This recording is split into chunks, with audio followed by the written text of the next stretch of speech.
Teknologi ramah lingkungan di bidang energi. Teknologi ramah lingkungan merupakan penerapan teknologi yang memperhatikan prinsip kelestarian lingkungan. Teknologi ini bertujuan untuk menghasilkan produk dan jasa yang digunakan untuk meningkatkan manusia. Sumber daya ini juga menggunakan sumber daya alam yang dapat diperbarui, sehingga tidak merusak dan menghasilkan limbah bagi lingkungan kita. Berbagai bidang juga sudah menerapkan teknologi ramah lingkungan ini, seperti bidang energi, lingkungan, rumah tangga, industri, dan lain sebagainya. Nah, sekarang kita simak penerapan teknologi ramah lingkungan di bidang energi. Ada apa saja ya?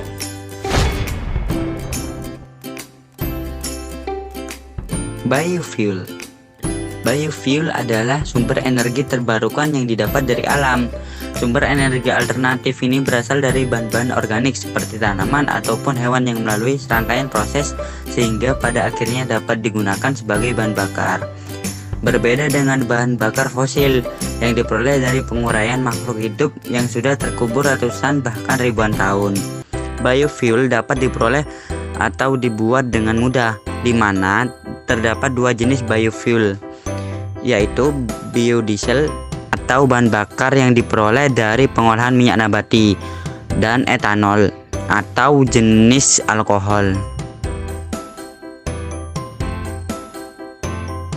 Biogas adalah energi alternatif yang diperoleh dari fermentasi bahan-bahan organik oleh bakteri anaerob.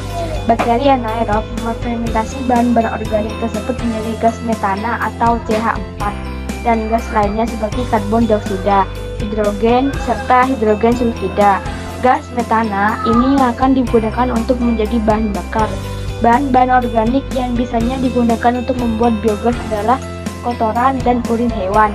Pembuatan biogas banyak dilakukan di daerah peternakan dan pabrik makanan, karena selain bisa menghasilkan biogas juga bisa meminimalisir adanya pencemaran lingkungan.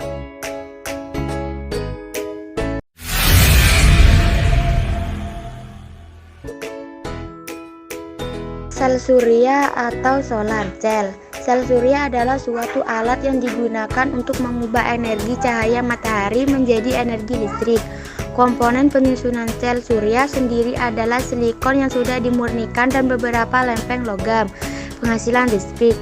Kelebihan dari sel surya ini bisa menggerakkan pompa udara, di mana udara yang dihasilkan akan digunakan untuk memutar turbin dan menghasilkan listrik.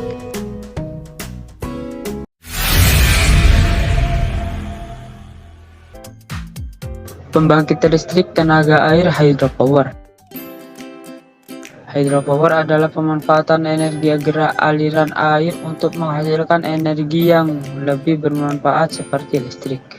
Umumnya, pemanfaatan aliran air ini dilakukan dengan membangun bendungan pada sungai untuk menampung air.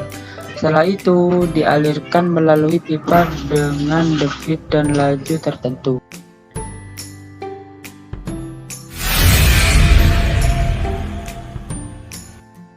Pembangkit listrik tenaga pasang surut dan ombak air laut atau ocean power.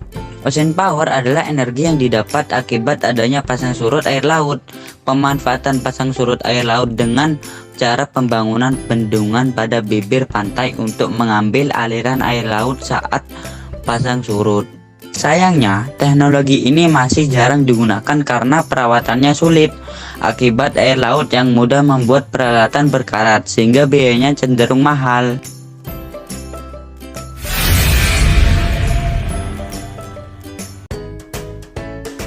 Pembangkit listrik tenaga angin atau wind power. Angin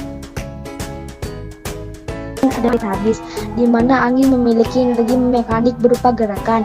Contohnya, kincir angin dipasang untuk mengubah energi gerak angin menjadi listrik saat angin menabrak kincir dan memutar generator.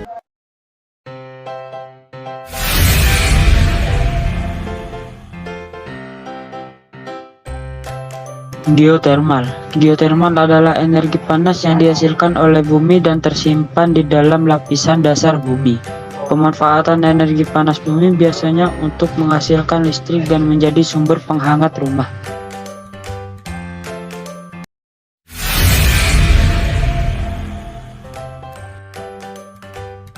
fuel cell, dan hidrogen power. Hidrogen adalah unsur kimia sederhana dan sangat melimpah di alam semesta.